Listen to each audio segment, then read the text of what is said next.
So as I was home and talking with a lot of my friends and ministry friends specifically, had a lot of conversations with people who, as we were getting through Christmas, because I flew home on Christmas, it was all post-Christmas that I hung out with people. I was hanging out with them, and there was this theme that was running through, and I saw it in a lot of, also on social media and in the news, and just, it's this reality that I think we see as we listen to a bunch of Christmas songs throughout December and November and a little bit of October. But it's in the movies that we watch and the Hallmark movies my mom watches. And it's in the commercials that we see. And it's this, I want to call it out. It's this lie that come Christmas morning, everything's going to be made right. That a gift will be given to someone that will repair a relationship, a conversation will happen at dinner, an apology will come that has been years in the making, or you will wake up on December 25th and all of your dreams for the year and years past will come true. And when that reality isn't true, come December 26th, there's this like haunting grief, this emptiness that some of us feel. And as I was talking with one of my friends, she's that kind of friend who's like really profound in very short spurts. And like every now and then she'll just drop something and I'm like, that is the most profound thing I've ever heard in my life. And then the next 20 conversations we have is just nothing. Love her to death. I will not say her name because she's watching. But she was sitting there and she was like, I feel lied to because I got to December 26th and everything was the exact same, except now I was just sitting there holding this reality that I thought was going to come, but it turned out to be false. And this might be happening, or this might have happened for some of you, and as I'm talking about it, I'm putting a face to a real emotion that you were feeling and maybe still be feeling. And I want to let you know that that is real and that is a human emotion. You're not alone in that. But that doesn't have to be the reality moving forward. In 355 days, give or take, we can get to Christmas and you can wake up on that morning understanding that it's not going to be a specific day in the calendar that everything is going to be made right. It is going to be a specific day that Jesus comes back and calls you home. So as we now look at two very interesting interactions that Jesus has with two of his closest friends, we'll start first in John chapter 20, and I want to set the scene for it. So what happens in this interaction is Mary Magdalene has gone to the tomb with some of the other women who followed Jesus, and they have gone because they want to ask if the stone can be moved, and they have brought fragrances and spices basically to give Jesus his final rites. They want to, one last time, have a time where they get to prepare his body to be entombed forever, and they want to basically say goodbye. And they come to the tomb, and it's empty, and they don't know what to do. And Mary goes back to the disciples, and she says, hey, Jesus' tomb is empty. I don't know what to do.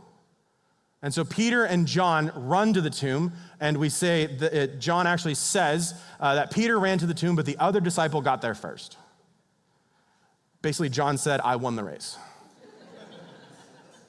He's also the one who calls himself the disciple whom Jesus loved. Pray for him. He's got an ego, but he's also Jesus' best friend, so like it's kind of fair. Anyway, he got to the tomb first, said, yep, she's empty. And Peter was like, yep, she's empty. And then they just leave. They just walk away. The reality of Jesus' tomb being empty does not weigh on them whatsoever. But Mary has this very real reaction because she's standing there, and if you don't know the backstory of Mary Magdalene, she was at one point in her life, before she met Jesus, she was possessed by 7 demons. She had demonic opposition as a reality in her life daily. And then she met Jesus, and Jesus cast them out. She's also the brother of Lazarus, who, if you don't know that story, Lazarus died after a very painful and aggressive bout of sickness. And Jesus decided to not show up and heal him, but instead to show up after he had died to raise him from the grave. And this is also Mary, who is one of, I would argue, his closest friends, even closer than some of the disciples. through the conversations that we see that she has with him in the Gospels and the relationship that they have, it is so beautiful that even some of the disciples, I would argue, she is closer than. And so now she is standing at the empty tomb of this man who brought her out of demonic oppression, who brought her out of immense grief at the loss of her brother, and who had treated her like a human in a day and age when women were seen as lesser than. And she doesn't know what to do. So that is the scene that we are walking, that is the scene that we are walking into, and that is what we are seeing as it starts in John chapter 20, verse 11. It says this: "But Mary stood weeping outside the tomb, and as she wept, she stooped to look into the tomb. And she saw two angels in white sitting where the body of Jesus had lain, one at the head and one at the feet. And they said to her, 'Woman, why are you weeping?' She said to them, 'They have taken away my Lord, and I do not know where they have laid him.' Having said this, she turned around and saw Jesus standing, but she didn't know that it was Jesus. Jesus said to her, 'Woman, why are you weeping? Whom are you seeking?' Supposing him to be the gardener, she said to him, 'Sir, if you have carried him away, please tell me where you have laid him, and I will take him away.' Jesus said to her, 'Mary.'" We're going to come back to that. She turned and said to him in Aramaic, "Rabboni," which means teacher. Jesus said to her, "Do not cling to me, for I have not yet ascended to the Father, but go to my brothers and say to them, I am ascending to my Father and your Father, to my God and your God." Mary Magdalene went and announced to the disciples, "I have seen the Lord," and that he had said these things to her. This interaction that Mary has with him is so very tangible, and I love the beginning of it, where she's weeping and she's so distraught that she looks into the tomb and literally sees two angels sitting there and is just like, don't care. Like, I'm looking for one of my best friends that a once in a 50 lifetimes opportunity doesn't even faze her. Like, what would it look like for us to, in this next year, be so focused on chasing after Jesus, chasing after the things of God, that if an amazing work was happening right in front of us that we might not think was from God, we would be like, not what I'm worried about, not what I'm focused on. I'm too busy chasing after Jesus that even the angelic isn't going to take me off of this path. And then she has this moment where, and it's kind of a throwaway, if you're just reading through it quickly, it can kind of be a throwaway phrase where it says, supposing him to be the gardener, because she didn't know who Jesus was at that moment. And John throws in there, supposing him to be the gardener. But I think in that moment, as she's debriefing and John is asking her, so what were you feeling in that moment? How did that go? What was that like for you? And she was like, I don't know, I just thought he was the gardener. And I think in that moment that she saw something even deeper about Jesus than she knew. Because if we see back in Genesis 1 and 2, that the command given to Adam and Eve was to keep and tend the garden and to spread it through all the earth, which meant that they were gardeners. So continuing, when Paul writes in Romans that Jesus is the second Adam, that means that Jesus is also a gardener. But he is not harvesting seeds and crops. He is planting the Spirit and harvesting souls. That is the work that is done by Jesus and by extension done by us now. And then as she, again, still doesn't really understand what she's seeing, all he has to say is her name. All that it takes for her to realize what is going on, for her to be dragged out of her grief, is for someone that she loves to say her name. Do you have somebody in your life like that who, when you're spiraling and you're just going through it and everything is overwhelming in the world, all they have to do is just say your name or maybe put their hand on your shoulder? That's who Jesus was for Mary. And then as she realizes who he is, he then says at the end, in the beginning of verse 17, Jesus said to her, "Do not cling to me," which means that she saw him, realized who he was, and hugged him, and it was the kind of hug that I'm not letting go. Like, I lost you once, and I'm not doing it again. Again, this was one of her best friends. She went to the foot of the cross and watched him die a brutal death. And she said, I went through that, and I'm not losing you again. I don't know how you're here. I don't know how this is happening, but I'm not going through that again. And she is the first one that is given the commandment to go and tell people that the Son of God has raised from the dead. I have two friends who I've been friends with since before I was even born, and let me explain how that happened. Our moms were best friends, and they got pregnant with us around the same time. So I'm really glad that they're cool, because if they weren't, that would be a bummer. But we grew up together. We went through Sunday school together. We went through junior high group, high school group, started serving in the junior high group, graduated from high school, started serving in the high school group, started serving in a group called Celebrate Recovery, started doing all of these things together, serving alongside in small groups, in Bible studies, playing way too many video games, all of these things together, and it was just like best friends. And then one of them had to go get married. And then I had to move to Texas.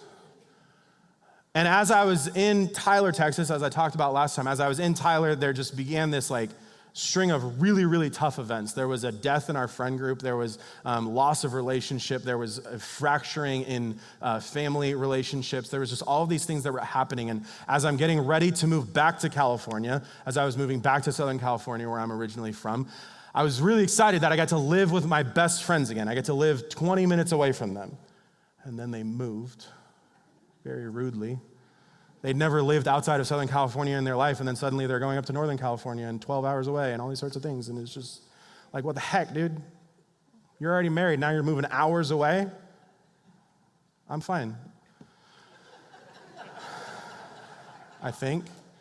Anyway, so as we were going through all these things, we were still on the phone all the time. We were still playing video games together long distance and having our friendship just be a little bit different, and that was fine. But as I moved back to California, the things didn't really get better. In fact, there was an engagement that got broken off that nobody saw coming, and it was just all of these really tough things. And so for about a 5-year period, it was really difficult, and I only got to see my best friends a couple of times in that space. And then finally, about 1.5 years into my job in California, I got to take a road trip, and I got to go see both of my friends, and I got to see Ian, who lives up in Northern California. I hadn't seen him in a long time, and there was this moment where we were out on the porch, the first time I'd seen him in a couple of years, and we are two burly men. He's burlier than I am.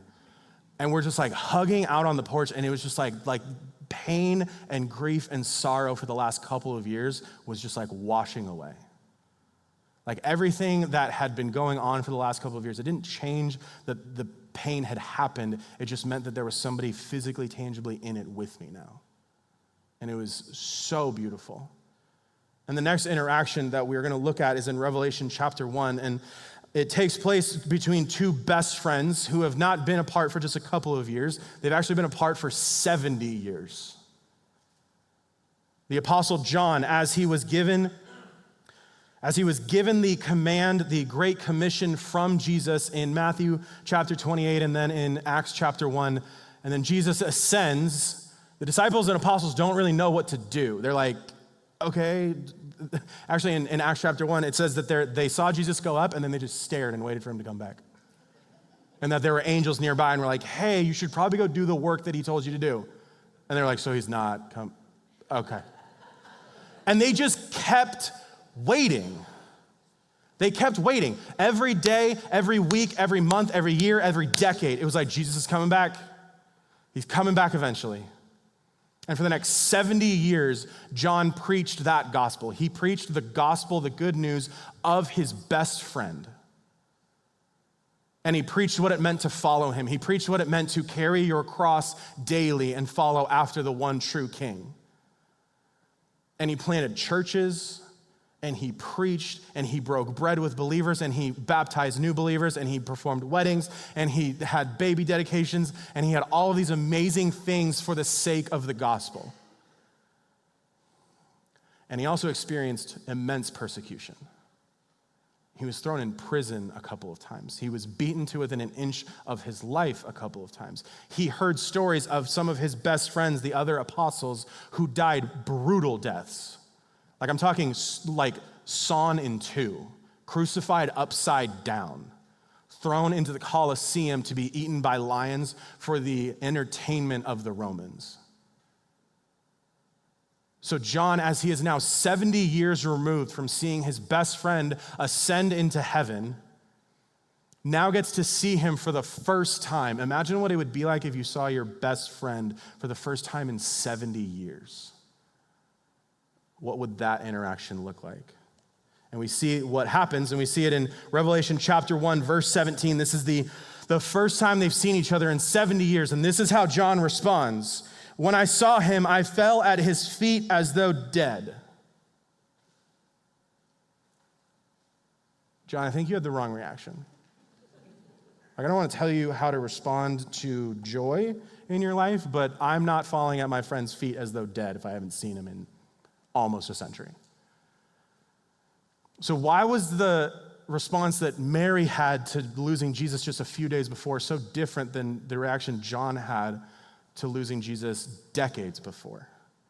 Well, we get an answer to that as we go further back in Revelation chapter 1, starting in verse 12. Then I turned to see the voice that was speaking to me. And on turning, I saw 7 golden lampstands, and in the midst of the lampstands, one like a son of man, clothed with a long robe and with a golden sash around his chest. The hairs on his head were white, like white wool, like snow. His eyes were like a flame of fire. His feet were like burnished bronze refined in a furnace, and his voice was like the roar of many waters. In his right hand he held 7 stars. From his mouth came a sharp 2-edged sword, and his face was like the sun shining in full strength. When I saw him, I fell at his feet as though dead. But he laid his right hand on me, saying, "Fear not, I am the first and the last and the living one. I died, and behold, I am alive forevermore. I have the keys of death and Hades." The reason why John responded differently to seeing Jesus is because he saw Jesus as he is. The form that Jesus took while he was on earth was one of unassuming manhood. In Isaiah, it would even say, as Isaiah saw the future Christ, that there would be nothing about him that would be worthy of worship. But that's not what John's seeing here. Because as Jesus was on the earth, he very specifically didn't want to be worshiped yet. But this is now Jesus as he is. And the difference is stark, and the difference is important for us to understand, but I want us to understand also that he is both. Where Mary saw her friend, John saw his Lord. Where Mary saw her risen Savior, John saw the ruling and reigning King. And me personally, I don't know about you guys, me personally, I need him to be both. Like, I need him in the times when I am facing struggle and strife and difficulties in my life that I have no chance on my own to take care of. I need him to be the ruling and reigning King who comes and slays the giants in my life. I need him to be the King who moves forward on the battlefield when I am far too afraid to. I need that security and that confidence. But if that's all that he is, if that's all that he knows how to do is to win and move forward and conquer and progress, I don't know who to bring my pain to, because he wouldn't know what it's like. I don't know when I'm struggling in this life and it just feels like, God, you have left me. I don't know where to go with that. But since we do have an empathetic high priest, since we do have a man who is acquainted with sorrows and a man of grief, one who knows what it is like to live in this life and it's going to hurt. And he even himself had times where he asked God, my God, why have you forsaken me? We get to bring those questions to him. He is our rear guard and our spear. He is our redeemer and our high tower.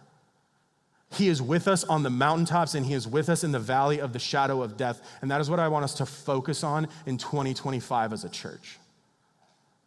I want us to constantly be seeing Jesus as he is both lion and lamb, as he is both suffering Savior and ruling King.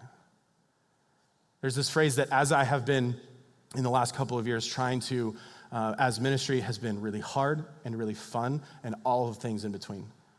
I've been trying to give God more of the glory in the moments when it's really, really fun and it's really easy and numbers are going up and salvations are happening. I want to give him that glory because of this phrase. And the phrase is, if God gets the glory, God gets the grief. And that is what I want us to focus on. And there's gonna be times this year that are gonna be really awesome for you. There's gonna be weddings, there's going to be babies, there's going to be birthdays, there's gonna be celebrations, there's gonna be people in your life this year that are going to come to Christ. There are going to be eternities that are going to be changed in the lives of the people in this room. And that's going to be awesome. Give God the glory in those moments, though. Because on the flip side, when times are tough and times are hard and you're going through something and you get a diagnosis that you didn't expect, or you get a phone call that you hoped never would come, you get to ask God some very tough questions. You get to ask God, how long, O Lord, will you forsake me forever? And that's scripture. You get to be like Jesus on the cross, or David in Psalm 22 when he says, my God, why have you forsaken me?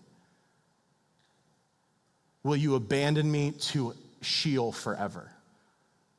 If you are keeping God at the focus and every good thing that happens, you give glory to him, then when the hard times come, you get to ask those questions, and he's not going to throw you out of his presence. He's going to meet you in that space like a loving father. I want that so much for you guys. I want you guys to get in 300 and however many days when we come to Christmas morning, I don't want you guys to feel like you've been lied to by the shifting winds of the season. I want you guys to get to Christmas morning and understand whether today is awesome or today is really not awesome. I know that there will be a day that Jesus is going to call me home. That is the reality that we are chasing after. We're not chasing after peace in this life. We're chasing after the one who gives us peace.